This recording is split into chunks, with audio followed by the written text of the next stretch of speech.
Hi friends, ఈరోజు మన recipe వంకాయ మసాలా కర్రీ సూపర్ టేస్టీగా హోటల్ స్టైల్లో పర్ఫెక్ట్గా ఎలా చేస్తారో చూపించబోతున్నాను. ముందుగా మసాలా ప్రిపేర్ చేసుకోవాలి.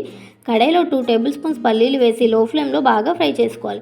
తర్వాత ధనియాలు, కొబ్బరికాయ ముక్కలు, మిరియాలు, లవంగాలు, దాల్చిన మెంతులు వేసి బాగా ఫ్రై చేసి పక్కన పెట్టుకోవాలి. తర్వాత 7-8 ఎండుమిరపకాయలు వేసి కొద్దిగా ఫ్రై చేసి పక్కన పెట్టుకోవాలి. ఫ్రై చేసిన వాటిని కొంచెం బరకగా మిక్సీ పట్టుకోవాలి. ముందుగా కట్ చేసి పెట్టుకున్న బ్రింజాల్లో ఈ మసాలాని స్టఫ్ చేసుకోవాలి. తర్వాత మిగిలిన మసాలాలో సాల్ట్ వేసి పక్కన పెట్టుకోవాలి. తర్వాత కడాయిలో కొద్దిగా ఆయిల్ వేసి జీలకర్ర, ఆవాలు వేసి చిన్నగా కట్ చేసుకున్న ఆనియన్స్ వేసి బాగా ఫ్రై చేసుకోవాలి.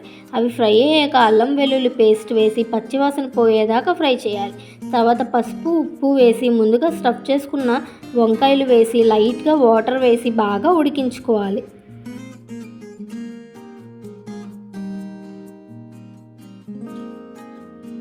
అవి ఉడికాక మళ్ళీ కొద్దిగా వాటర్ వేసి ఇంకాస్త బాగా మగ్గించుకోవాలి. వంకాయలు పూర్తిగా మగ్గడానికి చాలా టైం పడుతుందండి, అందుకే మెల్లమెల్లగా కలుపుతూ ఉడికించుకోవాలి.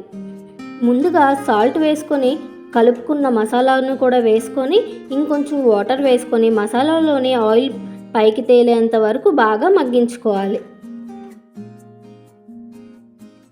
ఇలా మసాలాలోని ఆయిల్ పైకి తేలాక నిమ్మకాయ సైజ్ అంత చింతపండు గుజ్జుని వేసుకొని ఒక 15 నిమిషాలు మగ్గించుకుంటే వేడి వేడి వంకాయ మసాలా కర్రీ రెడీ.